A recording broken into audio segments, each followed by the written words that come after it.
Welcome, everybody, to the Old Gold Show. With you, as always, I'm co-manager over at hammerandrails.com, Andrew Ledman.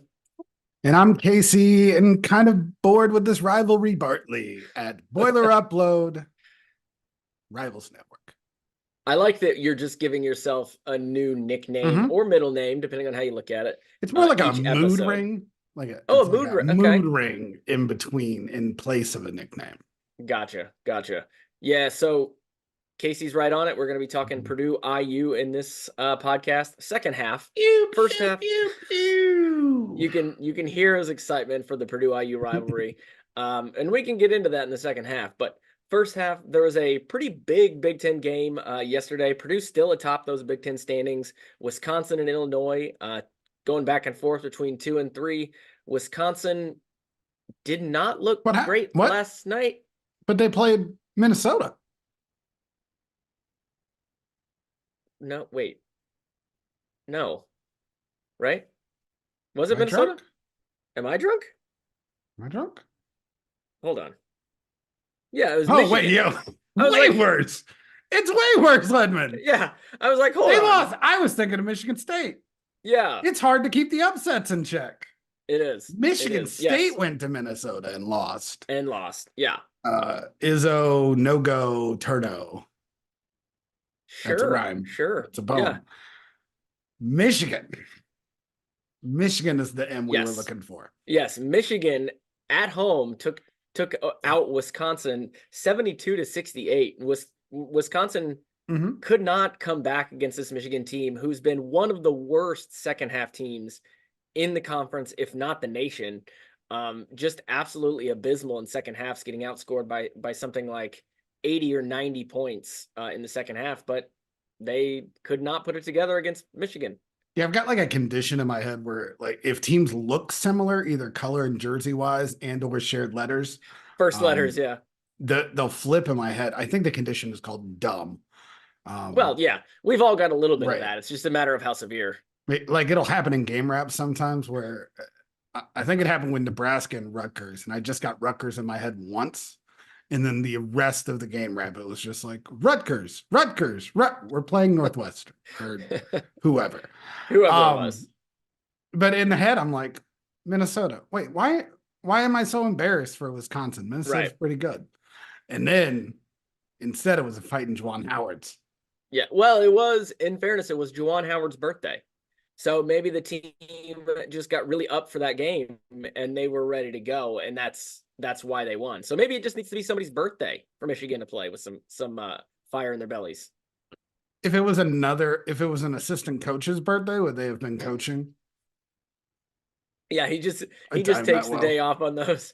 He's just like, well, it's Bill's birthday. It's Martinelli's day. Yeah, you got to do it. I just figure I don't need to do this every day. Somebody else can step up and have a good day. Everyone wants their birthdays.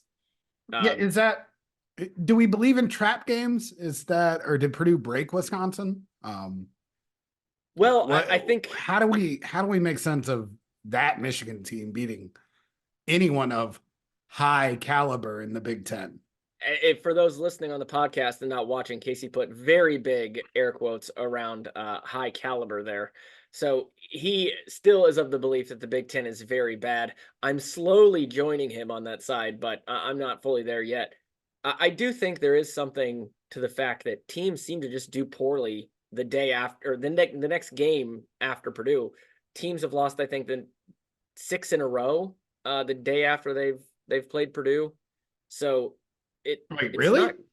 Cobra Stats put it up yesterday. I'll see if I can find it. But I mean, it's tough to play against Purdue. It's tough to prepare for a team like Purdue, because so often you might have to change or tweak how you're playing. They talked about it, I think last year, maybe 2 years ago with Ohio State. Chris Holtmann kind of changed his entire defensive strategy to go against Zach Edey. And so they practiced that for a whole week, and then they got kind of a little bit rusty on their normal game plan and got things switched. And so they struggled after that. Turns out that Ohio State team, you know what it had in common with this Wisconsin team? Not that great. Not that great. Not that great. Purdue opponents in Big Ten play only are 2-8 in their next conference game after facing Purdue. That's wild. Yeah. Maybe. I mean, you could probably look at it and make sense a lot, but obviously this game Right. doesn't fall under that category. No, does not make a lot of even a sense. bad team should be able to beat Michigan. Maybe it's you think the environment up in Ann Arbor, like, do you think it sends the kiddos, the youngins, back to like COVID times and they just get they're like, sad? they're like, oh, empty COVID must arena. be back. No fans. Yeah, I don't know. It was shocking to me when I turned that game on. I turned it on at about 10 minutes gone by in the first half, and I was like, well, that score can't be right. I was like, is this on Peacock? Is the score bug wrong? But no, it was Big Ten Network, and hey, I enjoy their product mostly, but the score bug issue was very bad. So I don't know. It was a wild loss. Wisconsin's now lost 3 in a row after having only lost 1 in the Big Ten prior to that. So really great news for Purdue, gives them a little bit more of a cushion. So now Illinois solidly in second place. Their next game is Saturday as well, same as Purdue IU. They head to Michigan State at 2:00. So that could be a game with big implications. I know Michigan State hasn't been very good, as you said, about Izzo and No Turnio or whatever that was. No go Turno. Sure, there you go. There it was. Do we think? I mean, does Michigan State have a chance in that game? They are playing at home. They're in the Breslin Center. Well, it's kind of a must-win now, right? Kind of looking that way. First of all, there's like 2 quality wins in the Big Ten available, like 2 teams that can like help your resume. And if there's a team that needs help with their resume right now, it's Michigan State. They're 14-9. That is so surprising. Now, I mean, they started out ranked so high. And it's not like their losses, like a lot of times Michigan State's record will look a little worse than you think because they play a bunch of like big hitters in the offseason in the non-conference. Yeah. They didn't have a crazy non-conference this year, but they've got losses to James Madison to start the year, Nebraska on the road, Northwestern on the road, Minnesota now on the road, Wisconsin on the road. Apparently a pretty bad team on the road. Yeah, I would say on the road, not very good. They're a bit like Nebraska in that respect. Nebraska's still without a road Big Ten win. And they've got the one win. They've got the one home win against Baylor, and they've got it against then they lost to Wisconsin at home. It's like this is a team that they've got 2 wins inside the top 35. Indiana State and Baylor. And I don't think anybody expected Indiana State to be one of their best wins when they scheduled them. Yeah. If anyone besides Tom Izzo coaching this team, are they even touching the bubble? Are they even bubble adjacent? No, I don't think so. And if anybody but Tom Izzo was coaching this team, wouldn't there be more talk about hot seat and what's his fate going to be in the offseason? Ooh, but because fire Izzo, okay. Well, because think about it. If this was insert random coach here who'd been there for 4 years with the same history as Izzo over these last 4 years, they did just make a Sweet 16 last year.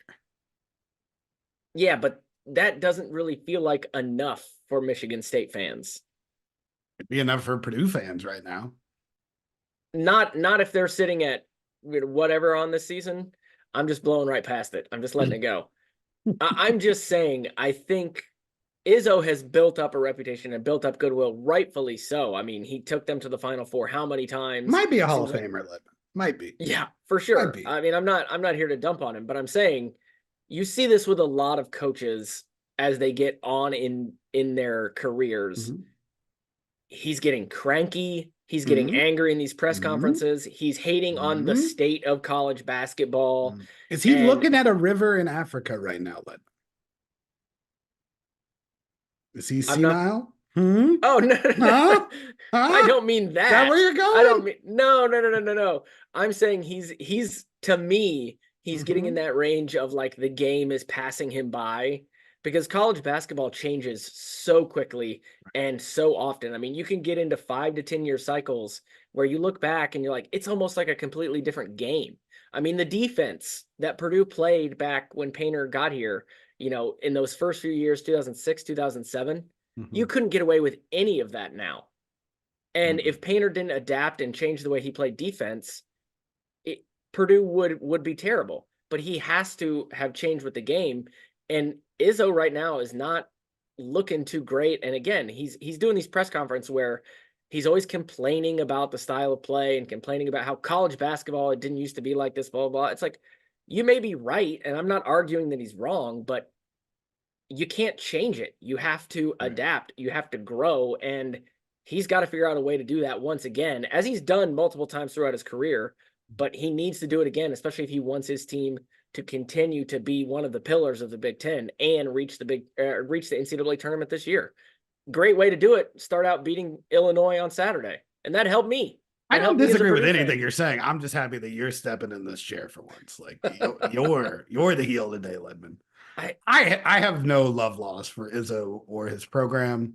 I find it hilarious that Xavier Booker is barely playable at this point. That does seem weird. I don't know what happened to that. There's a lot of weird stuff going on in Michigan State. He's going to lose a whole lot of senior guards after this season, and he's been pretty anti-portal. Yeah. So it'll be interesting to see where the state of that program is. But it's just not a good basketball team right now. And it's good. The Big Ten is garbage. All I ask it's garbage. for Michigan, State is just, take down Illinois on Saturday. Right. February 10th, 2 p.m. They win at home, Ledman. They win at home. Yeah, exactly. Because Izzo doesn't have to travel. Yeah. Well, he gets achy joints, luckily, like me, he's very short, so there's no bullying situation. Now you're it's not bullying. We're both short. Bullying. I can make a short. You make fun of your own kind. Okay. Yeah, exactly. I am short. I've never been on an airline and understood the complaint about legroom. And I fly Southwest, people. So not exactly a king of legroom, but it's comfortable for me. I'm only 5'6". Right. So you just Izzo and I have that in common. But it's the Big Ten not looking great, as you said. But the standings right now: Purdue, Illinois, and we got Wisconsin now really fighting for their lives after losing 3 in a row. So Purdue needs to keep pace. They got to win hopefully their next 6. We think are ones that they can easily take down. And then we've got 2 final games: Illinois and Wisconsin. Got a cat trying to figure out the doorknob in the office right now, and it's very distracting. Well, it's perfect because right now we're going to take a break. Enough Big Ten talk. We're going to take a break, come back, talk all about Purdue IU coming up this Saturday. As you guys know by now, we've partnered with BetMGM this season. We'll be using BetMGM lines to make all of our picks, and we'll have special offers for the listeners and the viewers of the Field of 68 each and every week of the college basketball season. We have a special offer that will be available starting on Tuesday, January 9th and running through Monday, February 12th, the morning after Super Bowl 58. If you haven't signed up for BetMGM yet, in honor of the big game, you can use the bonus code FIELD158 and you'll get $158 in free bets on your first wager with BetMGM, regardless of whether or not you win that first bet. Here's how you make it work. Download the BetMGM app. Sign up using the bonus code FIELD158.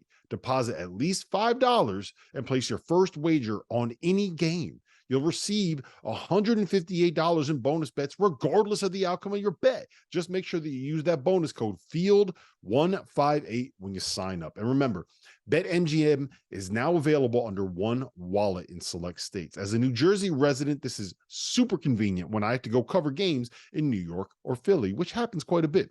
When you cross state borders, you just log into your existing account and fire away. You don't have to create separate accounts in each state. It's easy, it's simple, it's clean. And most importantly, we have some fun stuff coming up for the heart of the college basketball season. Bet insurance tokens, college hoops odd boosts, and my favorite, a nice juicy parlay boost. So download the BetMGM app and sign up today. And we are back. So Purdue, IU, round 2, second time this year. This one is at Mackey Arena. Casey again will be in attendance because he's always in attendance. Always. He's following this team around, schlepping around all the time. 2 years straight, baby. So Purdue obviously went into Assembly Hall early in the year, won by 20 plus points, which to me was quite a surprise. I think maybe the margin was a surprise to you, but not maybe the manner of the game. Purdue widely expected to win in this one as well. If you go and you look at just the ESPN matchup predictor, Purdue's got a 96.9% chance of winning this one. Now maybe that changes with the great comeback. KenPom has it at 96 as well. Well, maybe ESPN just steals from KenPom. I don't know. But with the great comeback from IU taking down the monster that is Ohio State. After being down by 18, find a way to come back to win. Casey, did you take anything from that game that, IU maybe has figured something out? Program's back, baby. It's all the way back. It's up at the top. We're back. All it took. Banners, baby. One Anthony Leal away. That's all they wow. Do they have 5? Yeah, that's their whole thing. I never listened to him counting afterwards. Well, 5 is as high as they can count. Yeah, so that's why they haven't won a 6. They're like, I only have one hand. What am I supposed to do after that? But yeah, apparently Anthony Leal is everything they've needed and wanted. Savior. Yeah, best 6-point player in the country. He is the next Cody Zeller. Wow, at 6'5"? Well, yeah, I'm not little Zeller guy. I'm talking about just the savior aspect of it, because Cody Zeller was the key of turning them around. So I thought Oladipo and the little point guard was. Yeah, but I mean, Oladipo wasn't such a huge recruit when they got him. When they got Zeller, it was like, here we go. That's fair. We're ready. But of course, it didn't turn out to be a whole lot. But I mean, they're pining for those days again too. They are. Bring Crean back. Crean and Crean. Let's go. Yeah, I mean, listen. As many flaws as Tom Crean had, and he had many. Not the least of which was two. He had 2? 2 flaws. Okay, I'll ask you what those are in just a second. The biggest of which to me was just he was an incredibly weird guy. That's weird. Probably shouldn't have been fired.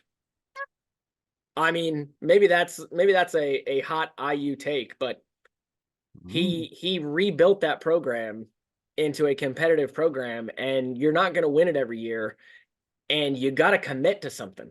They've been changing coaches every 4 or 5 years for the last 20 years. So it doesn't work. You got to have a foundation, and they never built one. This is all going to a bad place, right?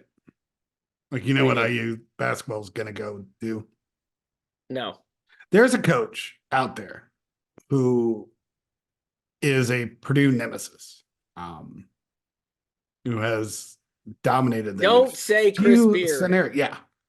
Don't say Chris He already Beard. lost. He lost his one dream job. He has another dream job. He's an Indiana kid. He's coming back to IU. There's no chance he's. What about the dude who coaches Dayton? They tried that already. Well, no, wait, maybe no FIU or whatever. FAU? Yes, whichever one's good. I can't even remember. There's too many Florida schools. The one that he was like a manager at IU when he was there. I think it's Florida International guy. Dusty or Florida Atlantic. May. Dusty May. Yeah. Florida Atlantic. Florida Atlantic. I think he's the next guy they're going to go after if, not this. I don't think Woodson's gone after this year regardless. I think next year, if they have another year like this one, I think Woodson's gone. It certainly don't. This year's been very bad. Yeah. But honestly, as a Purdue fan, you're more scared of Dusty May than you are Chris Beard? No. I didn't say that. I just think that answer really changes if you're married to him, by the way. Allegedly scared. I just think the IU fan base, for whatever reason, they always want an IU guy. They want a Bobby Knight guy. They want a guy who literally can directly connect to the other Bobby guy is Knight a Bob Knight guy. Another. Just saying. In a lot of ways. Taking every bit of my self-control here. But that guy, the guy at FAU, May, was the manager, whatever his name is. I don't know. Dusty Mayo. Dusty Mayo. He Dusty Mayo, but just what an incredible name that would actually be for a coach at IU basketball. There you go. Like, whatever. But I just think they're going to want that guy because that guy has less baggage, and that guy's proven he can win at a smaller school. Whereas Beard obviously has a huge amount of baggage. But I want to go back to, you said Tom Crean had 2 flaws, and I don't think I never pushed you on what those were. He makes bad GIFs. He's a bad GIFs. Come on. No, it's GIFs. GIFs. Anyway. I don't even remember how I originally said it, but I remember being mocked for it. And I feel like I might have changed, and then so now you're just doing it out of spite. So yeah, I don't know. I don't know which way. I don't believe anyone when they says they know. Okay, so it's the bad gifs / memes. What's the bad gifs, bad memes, bad vibes there. And then he wasn't a great basketball coach. So those are 2 flaws. You might want to. Those are 2 flaws. As far as like severity for a basketball I care more coach, about the first. You might want to put the second one first. No, because it's fine. If you're just a bad coach, you fall off into nowhere. If you're also creating internet permanence, like it multiplies. So you can't be a bad GIF guy and a bad coach because it comes up front everywhere. The best one, of course, is the hiking up the pants and staring at Ryan Smith, which was just horrifying in every aspect. It's the opposite of Painter, who's like a good coach and gives good quotes. Yeah, so like that multiplies together. So like even if he weren't as good of a coach as we believe he is, the fact he gives good quotes, it's the Brandon Staley effect. Remember how much people loved him because he started coaching the Chargers for like 1 year and had like insightful answers like a human being. And then all of a sudden it's like, oh, Brandon Staley is the greatest coach of all. He's fired now. Yeah. Sort of the opposite of the Lions head coach, who when he got hired gave that just crazy press conference of like gonna bite people's elbows or knees or whatever it was, and everybody's like, this guy might be nuts. Which and then he got but he could also coach football. Turns out, got them to the NFC Championship. Leader of men, Ledman. That's right. So all this is a roundabout way of saying we don't want to talk about the game. Yeah, IU has taken. They've made a lot of choices since Bobby Knight got fired. True. Not many of them good. No. And somehow their choices led them to have Dan Dockich as an interim coach for a little while. Which, when you've made those choices, you have to. How about Dockich going after our boy Rayfield Davis for no freaking reason? This. Jokic. Daniel Jokic. I mean, listen, I am loath to talk about Dan Dockich because he's a horrible human. Also, because you're in a basement. That's right. Just a blogger boy in a basement. Just a blogger boy. But he's a terrible person because he goes after everyone, and he's such a small person that I don't want to spend much time on him. But I want to say this.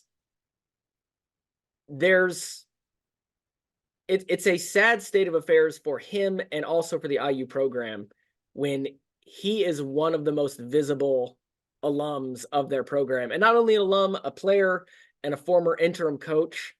And he just shifts back and forth between constantly shitting on your program and praising your program. He seems to have a real problem with Mike Woodson, like on a personal level, and will go after him on his show and on Twitter.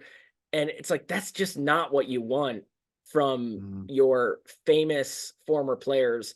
And IU just cannot seem to drag themselves out of this circle of recrimination that they find themselves in almost every other year. Dan Dockich just hired back on indie radio. Yeah, I saw that. That's a bad decision. That's a bad decision. Just saying, the state of Indiana maybe has some stuff to work on. Yeah. You know, maybe basketball work on game. yourself. Okay, now I want to talk about basketball. So we don't have to talk about that. Let's do it. I love this. Let's do it. Purdue, IU coming into Mackey. They just got boat raced in Assembly Hall by Purdue by 20 plus points. Do you like boat raced or dog walked better? I prefer to say boat race because you're a fancy boy. I am a fancy boy because I love boats. Right. And I live in Maryland, so I'm right by the Eastern Shore. A lot of boats. lot of boats out here. A lot of boats. We got boat shoes. I'm out here goofing in my boat on my boat with my new boots. You know? New boot goof. Yes, from Brooklyn. Brooklyn 99. Not Brooklyn. It's the Reno 911. Okay. There we go. But yeah, I love boats. I prefer boat race. I think to your point from earlier in the year, dog walk is certainly more disrespectful. Definitely more disrespectful. Yeah. Which is why I like it. Which doesn't surprise me. I do like that. So do we think this is going to be another, boat race, dog walk? I think Purdue's going to walk the dog on a boat. Oh, that's a little fancy even for me. Right. Once again, we're back to the state where there's no logical way to say that Purdue is going to lose to this clearly inferior team who every advantage they had went to the NBA draft last year. Right. The matchup problems went there. Do I think a 6'5" kid off the bench that plays real hard and can't really shoot, is that going to be a big difference inside of Mackey Arena? No, I do not. I do not, Ledman. I do not think that Purdue is in any real jeopardy. Kel'el Ware did not look up to the task of guarding Zach Edey last time, and I know that because afterwards, Mike Woodson spent most of his press conference talking about how Ware needed to play a little harder, which I think is a ridiculous thing to say when you go up against Zach Edey, because it's not really a matter of playing harder. It's a matter of, can I hit this guy with a steel chair and get away with it? I'll play that hard. As long as the ref isn't looking. Right. If I'm allowed to do that, I can give full effort. If not, my effort is pretty futile, and he's going to push me around because he's like 80 pounds heavier than me. Also, do you remember, like, his jump, I think, in the NBA Scout was like 32 inches? That's wild.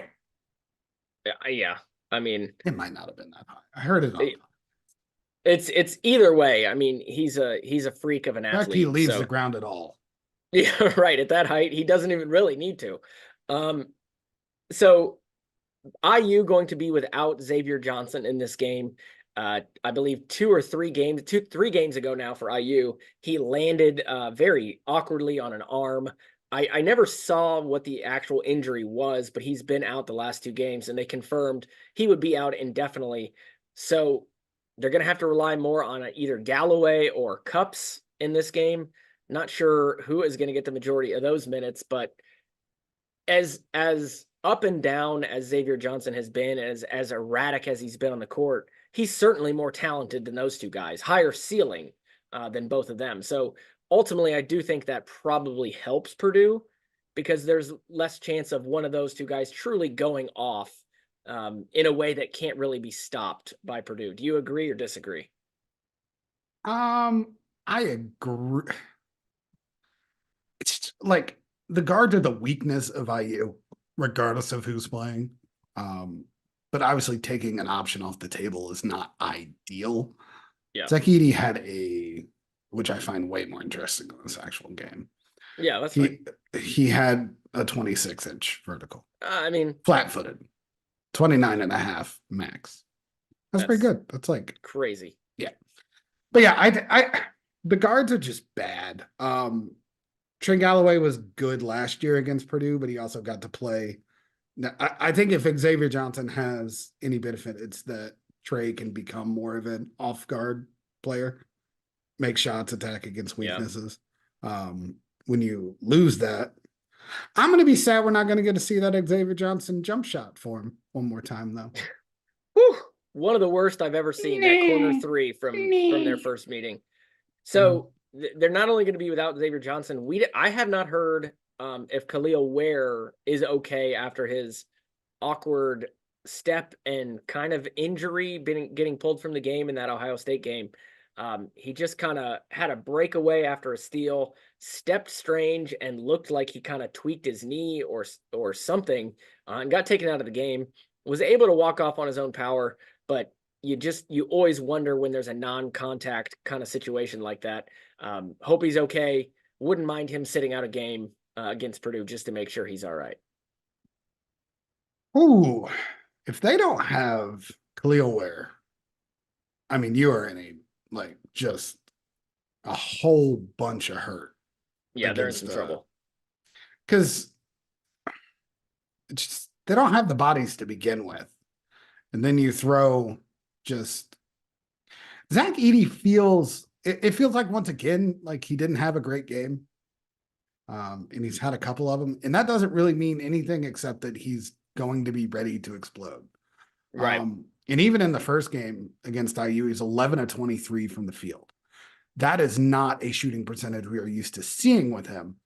Still had 33 points. Right. So inside Mackey, you take Kel'el Ware off the field, like off the court, Zach Edey gonna have 50. Yeah. Yeah. And again, we don't know if Ware is going to play or not, but it was just at the very end of that Ohio State game, he took that awkward step and had to come out of the game. And as I said, anytime you see kind of a non-contact injury like that, you're always a little weary of what it could be. You know, we Purdue fans have seen our fair share of non-contact knee injuries. So never want anything like that for anybody, but it's always tough to see. So IU, again, not a great program right now. Not a great team. Is the rivalry big picture question? Can Purdue and IU questions. Both be great at basketball at the same time? Oh yeah. Can it? When's the last time it happened? I mean, the mid 2000s, they both had pretty good teams. Pretty good. But I guess it depends on what you define. What's your parameters for, very good, great, whatever? 2 top 15 teams. Oh yeah. I think they can.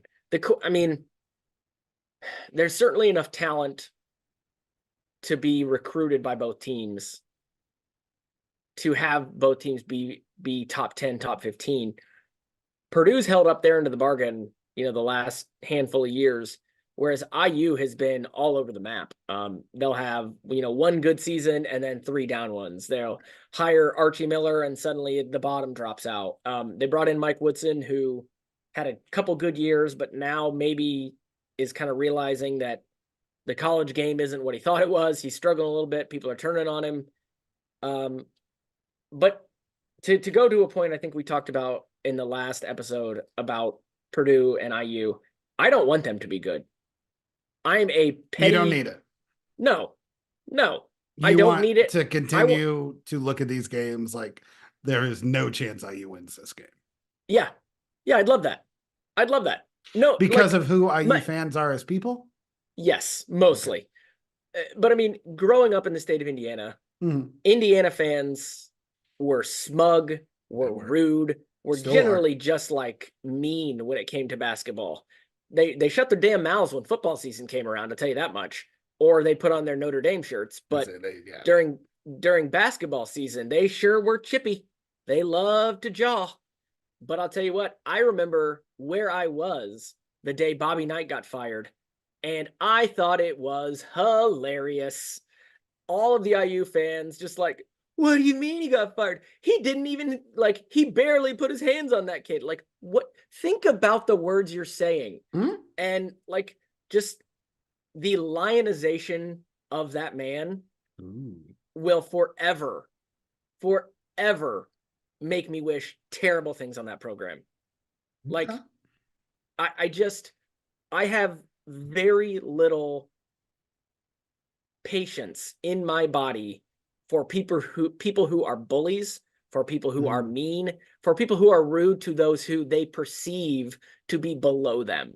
Like, if you go into a restaurant, how do you have a Twitter account, Ledman?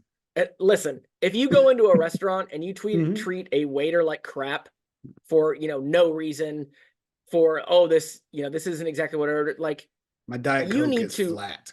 Yeah, you need to reevaluate your life, because that person is probably working their butt off and you're in there getting a meal. Like, I don't have patience for that type of attitude and that type of behavior. And to me, that's what IU has represented for so long, with Bobby Knight, the lionization of him, and the constant defense of everything he did.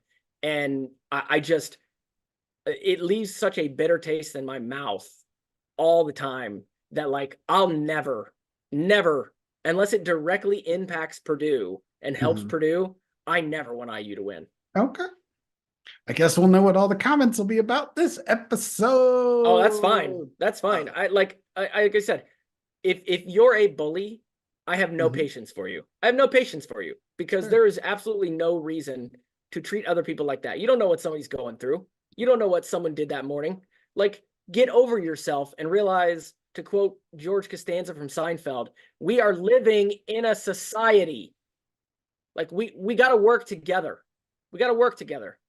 And that kind of attitude gets you nothing. And especially from me, just get out of my way in that point. You know what people are going to think when they watch the game on Saturday? That we're bullying IU. Purdue looks like bullies. They look like they're bullying that team out there. Yeah, you can bully people in a game. Like, that's different. Put me on a Scrabble board and I'm going to bully the crap out of you.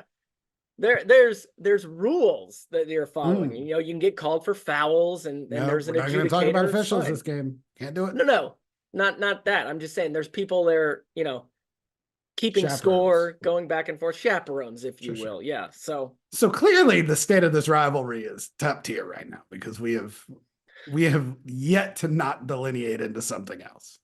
Listen. I don't need IU to be good for me to want to beat them. I don't need IU to be good for this game to mean something to me. Okay. Now, other people may. I've seen a lot of Purdue fans who come in the comments either on Twitter or Facebook, Hammer and Rails, and say, I just really want both teams to be good to elevate the rivalry. It should be the best rivalry in college basketball. And sure, there's something to that argument because when Purdue and IU are both top 10 ranked, to your point, the game gets more attention. It gets the national spotlight. It gets, the great announcers come on. There's a segment on it on ESPN and so on and so forth. That's great. That's perfect. As long as Purdue wins that game, I'm happy. Right. If it's a top 10 matchup and Purdue gets the doors blown off or loses in heartbreaking fashion, it's going to crush me. And I'm not going to be like, oh, well, at least it was a good game and the boys had fun and we got attention. No, I want to beat them every time. Do you know what it is for me? I think it's just fatigue right now that there's just none of the matchups in the Big Ten have the juice. The only one close is Illinois. Yeah, there's not a lot of storyline. Yeah, there's not storyline. There's not talent. But there is one 5-star coming down to Bloomington next year. So IU fans, you're saved. This blue chip will fix you. Assuming he stays. I don't know. Will fix him. Why wouldn't he? He's going to get 95 shots next season. It is like they're the ex who's like, I can fix him. We got this one thing coming in. I can fix them. They'll be fine. That's what their fans look at it as. Like, this new person's coming in. They're going to fix the whole thing. I love that. Has it ever worked before? No, but this time it will. Painter's fixed some problems with entire recruiting classes. Well, yeah. 4 or 5 times. Yeah. It's Painter magic.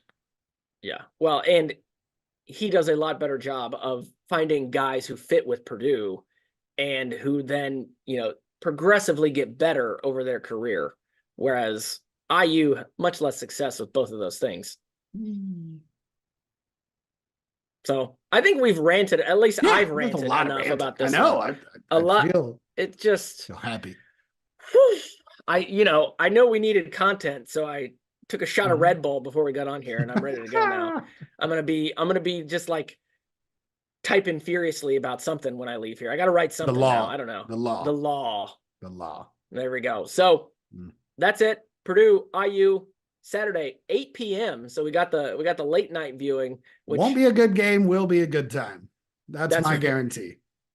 There you go. Let's just leave it there. We are the old Gold Show, part of the Field of 68. You can find us on all your favorite podcast platforms. You can watch us on YouTube. Make sure to like, rate, review, subscribe. We'll see you next time, folks.